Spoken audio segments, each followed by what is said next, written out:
The Prince and the Pauper by Mark Twain. Chapter 14. Le roi est mort, vive le roi. Toward daylight of the same morning, Tom Canty stirred out of a heavy sleep and opened his eyes in the dark. He lay silent a few moments, trying to analyze his confused thoughts and impressions, and get some sort of meaning out of them. Then suddenly he burst out in a rapturous but guarded voice, "I see it all! I see it all! Now, God be thanked, I am indeed awake at last! Come, joy! Vanish, sorrow! Ho, Nan, Bet, kick off your straw and hie thee hither to my side, till I do pour into your unbelieving ears the wildest madcap dream that ever the spirits of night did conjure up to astonish the soul of man withal. Ho, Nan, I say! Bet!" A dim form appeared at his side, and a voice said, "Wilt deign to deliver thy commands?" "Commands? Oh, woe is me, I know thy voice. Speak thou. Who am I?" "Thou? In sooth, yesternight wert thou the Prince of Wales, to-day art thou my most gracious liege Edward, King of England." Tom buried his head among his pillows, murmuring plaintively, "Alack, it was no dream. Go to thy rest, sweet sir, leave me to my sorrows." Tom slept again, and after a time he had this pleasant dream. He thought it was summer, and he was playing all alone in the fair meadow called Goodman's Fields, when a dwarf only a foot high, with long red whiskers and a humped back, appeared to him suddenly and said, "Dig by that stump." He did so, and found 12 bright new pennies, wonderful riches. Yet this was not the best of it, for the dwarf said, "I know thee. Thou art a good lad, and a deserving. Thy distress shall end, for the day of thy reward is come. Dig here every 7th day, and thou shalt find always the same treasure, 12 bright new pennies. Tell none. Keep the secret." Then the dwarf vanished, and Tom flew to Offal Court with his prize, saying to himself, "Every night will I give my father a penny. He will think I begged it. It will glad his heart, and I shall no more be beaten. 1 penny every week the good priest that teacheth me shall have. Mother, Nan, and Bet the other 4. We be done with hunger and rags, now, done with fears and frets and savage usage." In his dream he reached his sordid home all out of breath, but with eyes dancing with grateful enthusiasm, cast 4 of his pennies into his mother's lap, and cried out, "They are for thee, all of them, every one, for thee and Nan and Bet, and honestly come by, not begged nor stolen." The happy and astonished mother strained him to her breast, and exclaimed, "It waxeth late. May it please your majesty to rise?" Ah, that was not the answer he was expecting. The dream had snapped asunder. He was awake. He opened his eyes. The richly clad First Lord of the Bedchamber was kneeling by his couch. The gladness of the lying dream faded away. The poor boy recognized that he was still a captive and a king. The room was filled with courtiers, clothed in purple mantles, the morning color, and with noble servants of the monarch. Tom sat up in bed and gazed out from the heavy silken curtains upon this fine company. The weighty business of dressing began, and one courtier after another knelt and paid his court and offered to the little king his condolences upon his heavy loss, whilst the dressing proceeded. In the beginning a shirt was taken up by the chief equerry in waiting, who passed it to the First Lord of the Buckhounds, who passed it to the second gentleman of the bedchamber, who passed it to the head ranger of Windsor Forest, who passed it to the third groom of the Stole, who passed it to the Chancellor Royal of the Duchy of Lancaster, who passed it to the Master of the Wardrobe, who passed it to Norroy King at Arms, who passed it to the Constable of the Tower, who passed it to the Chief Steward of the Household, who passed it to the Hereditary Grand Diaperer, who passed it to the Lord High Admiral of England, who passed it to the Archbishop of Canterbury, who passed it to the First Lord of the Bedchamber, who took what was left of it and put it on Tom.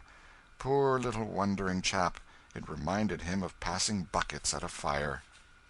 Each garment in its turn had to go through this slow and solemn process. Consequently, Tom grew very weary of the ceremony, so weary that he felt an almost gushing gratefulness when he at last saw his long silken hose begin the journey down the line, and knew that the end of the matter was drawing near. But he exulted too soon. The First Lord of the Bedchamber received the hose, and was about to encase Tom's legs in them, when a sudden flush invaded his face, and he hurriedly hustled the things back into the hands of the Archbishop of Canterbury with an astounded look and a whispered, "See, my lord," pointing to something connected with the hose. The Archbishop paled, then flushed, and passed the hose to the Lord High Admiral, whispering, "See, my lord."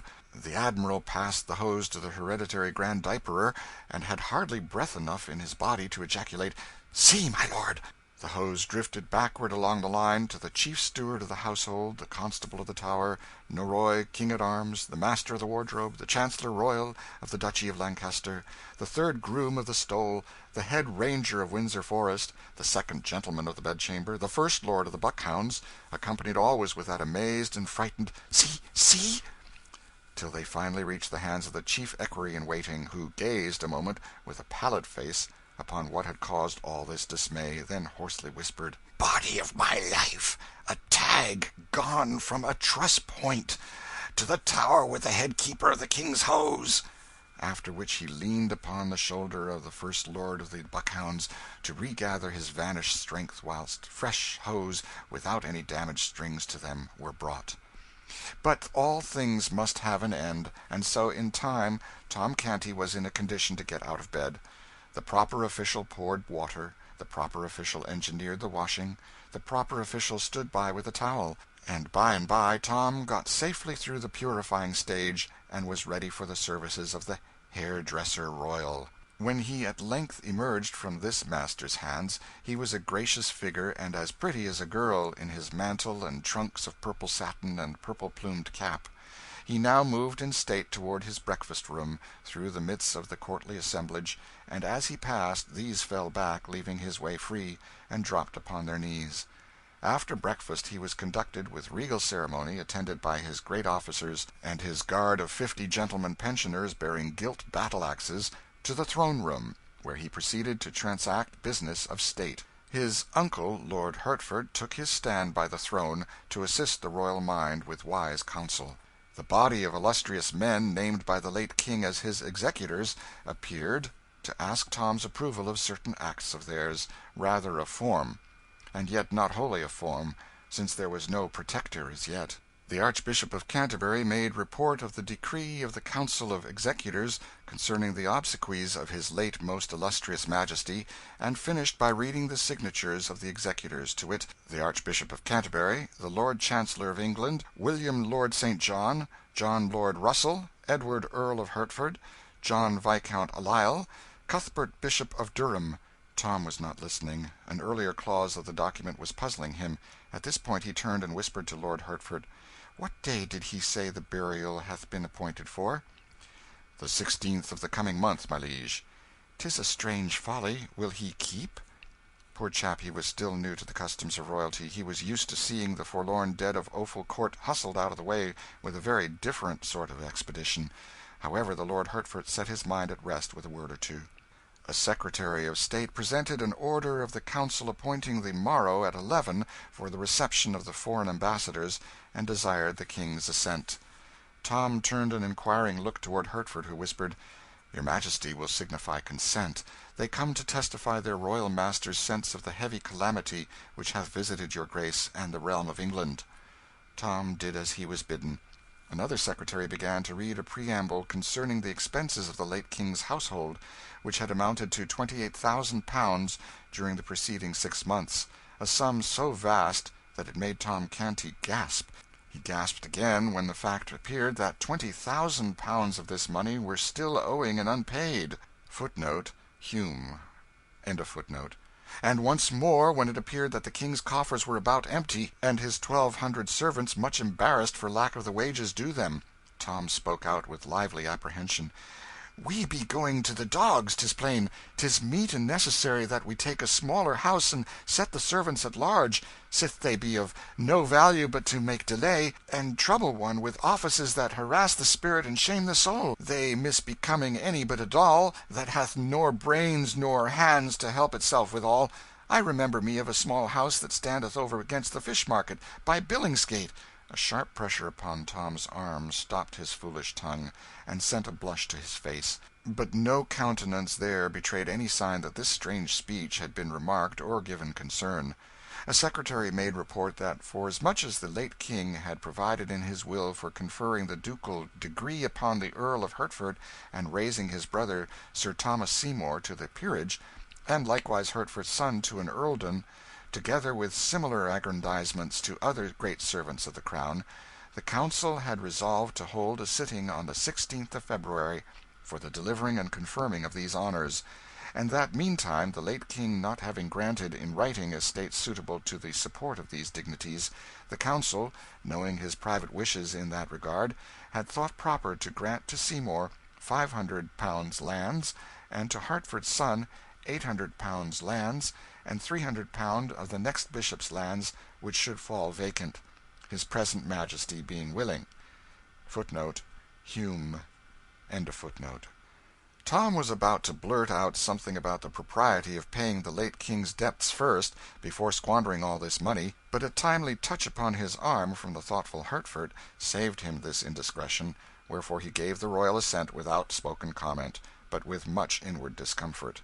While he sat reflecting a moment over the ease with which he was doing strange and glittering miracles, a happy thought shot into his mind. Why not make his mother Duchess of Offal Court, and give her an estate? But a sorrowful thought swept it instantly away. He was only a king in name; these grave veterans and great nobles were his masters; to them his mother was only the creature of a diseased mind; they would simply listen to his project with unbelieving ears, then send for the doctor. The dull work went tediously on. Petitions were read, and proclamations, patents, and all manner of wordy, repetitious, and wearisome papers relating to the public business, and at last Tom sighed pathetically and murmured to himself, "In what have I offended, that the good Lord should take me away from the fields and the free air and the sunshine, to shut me up here and make me a king and afflict me so?" Then his poor muddled head nodded awhile, and presently drooped to his shoulder, and the business of the empire came to a standstill for want of that august factor, the ratifying power. Silence ensued around the slumbering child, and the sages of the realm ceased from their deliberations. During the forenoon Tom had an enjoyable hour, by permission of his keepers, Hertford and St. John, with the Lady Elizabeth and the little Lady Jane Grey, though the spirits of the princesses were rather subdued by the mighty stroke that had fallen upon the royal house; and at the end of the visit his elder sister, afterwards the Bloody Mary of history, chilled him with a solemn interview which had but one merit in his eyes, its brevity. He had a few moments to himself, and then a slim lad of about 12 years of age was admitted to his presence, whose clothing, except his snowy ruff and the laces about his wrists, was of black, doublet, hose, and all. He bore no badge of mourning, but a knot of purple ribbon on his shoulder. He advanced hesitatingly, with head bowed and bare, and dropped upon one knee in front of Tom. Tom sat still and contemplated him soberly a moment, and then he said, "Rise, lad. Who art thou? What wouldst have?" The boy rose, and stood at graceful ease, but with an aspect of concern in his face. He said, "Oh, a surety thou must remember me, my lord. I am thy whipping boy." "My whipping boy?" "The same, your grace. I am Humphrey Marlowe." Tom perceived that here was some one whom his keepers ought to have posted him about. The situation was delicate. What should he do? Pretend he knew this lad, and then betray by his every utterance that he had never heard of him before? No, that would not do. An idea came to his relief. Accidents like this might be likely to happen with some frequency, now that business urgencies would often call Hertford and St. John from his side, they being members of the Council of Executors. Therefore, perhaps it would be well to strike out a plan himself to meet the requirements of such emergencies. Yes, that would be a wise course. He would practice on this boy, and see what sort of success he might achieve. So he stroked his brow perplexedly a moment or two, and presently said, "Now I seem to remember thee somewhat, but my wit is clogged and dim with suffering." "Alack, my poor master!" ejaculated the whipping boy with feeling, adding to himself, "In truth, 'tis as they said, his mind is gone. Alas, poor soul! But misfortune catch me, how am I forgetting! They said one must not seem to observe that aught is wrong with him." "'Tis strange how my memory doth wanton with me these days," said Tom. "But mind it not, I mend apace. A little clue doth often serve to bring me back again the things and names which had escaped me, and not they only, forsooth, but e'en such as I ne'er heard before, as this lad shall see. Give thy business speech." "'Tis matter of small weight, my liege, yet will I touch upon it, an it please your grace. 2 days gone by, when your majesty faulted thrice in your Greek, in the morning lessons, doth remember it?" "Yes, methinks I do." "It is not much of a lie. An I had meddled with the Greek at all, I had not faulted simply thrice, but 40 times." "Yes, I do recall it, now. Go on." "The master, being wroth with what he termed such slovenly and doltish work, did promise that he would soundly whip me for it, and—" "Whip thee?" said Tom, astonished out of his presence of mind. "Why should he whip thee for faults of mine?" "Ah, your grace forgetteth again. He always scourgeth me when thou dost fail in thy lessons." "True, true. I had forgot. Thou teachest me in private. Then I fail. He argueth that thy office was lamely done, and—" "Oh, my liege, what words are these? I, the humblest of thy servants, presume to teach thee? Then where is thy blame? What riddle is this? Am I in truth gone mad, or is it thou? Explain, speak out." "But, good your majesty, there's nought that needeth simplifying. None may visit the sacred person of the Prince of Wales with blows, wherefore when he faulteth, 'tis I that take them; and meet it is, and right, for that it is mine office and my livelihood." [Footnote: The whipping boy. James I and Charles II had whipping boys, when they were little fellows, to take their punishment for them when they fell short in their lessons. So I have ventured to furnish my small prince with one, for my own purposes. End of footnote. Tom stared at the tranquil boy, observing to himself, "Lo, it is a wonderful thing, a most strange and curious trade. I marvel they have not hired a boy to take my combings and my dressings for me. Would heaven they would, and they will do this thing. I will take my lashings in mine own person, giving God thanks for the change." Then he said aloud, "And hast thou been beaten, poor friend, according to the promise?" "No, good your majesty, my punishment was appointed for this day, and peradventure it may be annulled, as unbefitting the season of mourning. That is come upon us. I know not, and so have made bold to come hither and remind your grace about your gracious promise to intercede in my behalf." "With the master? To save thee thy whipping? Ah, thou dost remember. My memory mendeth, thou seest. Set thy mind at ease. Thy back shall go unscathed, I will see to it." "Oh, thanks, my good lord," cried the boy, dropping upon his knee again. "Mayhap I have ventured far enow, and yet—" Seeing Master Humphrey hesitate, Tom encouraged him to go on, saying he was in the granting mood. "Then I will speak it out, for it lieth near my heart. Sith thou art no more Prince of Wales, but king, thou canst order matters as thou wilt, with none to say thee nay. Wherefore it is not in reason that thou wilt longer vex thyself with dreary studies, but wilt burn thy books and turn thy mind to things less irksome. Then am I ruined, and mine orphan sisters with me." "Ruined? Prithee, how?" "My back is my bread, O my gracious liege. If it go idle, I starve. An thou cease from study, mine office is gone. Thou'lt need no whipping boy. Do not turn me away." Tom was touched with this pathetic distress. He said, with a right royal burst of generosity, "Discomfort thyself no further, lad. Thine office shall be permanent in thee, and thy line forever." Then he struck the boy a light blow on the shoulder with the flat of his sword, exclaiming, "Rise, Humphrey Marlow, hereditary grand whipping boy to the royal house of England. Banish sorrow. I will betake me to my books again, and study so ill that they must in justice treble thy wage, so mightily shall the business of thine office be augmented." The grateful Humphrey responded fervently, "Thanks, O most noble master. This princely lavishness doth far surpass my most distempered dreams of fortune. Now shall I be happy all my days, and all the house of Marlow after me." Tom had wit enough to perceive that here was a lad who could be useful to him. He encouraged Humphrey to talk, and he was nothing loath. He was delighted to believe that he was helping in Tom's cure, for always, as soon as he had finished calling back to Tom's diseased mind the various particulars of his experiences and adventures in the royal schoolroom and elsewhere about the palace, he noticed that Tom was then able to "recall" the circumstances quite clearly.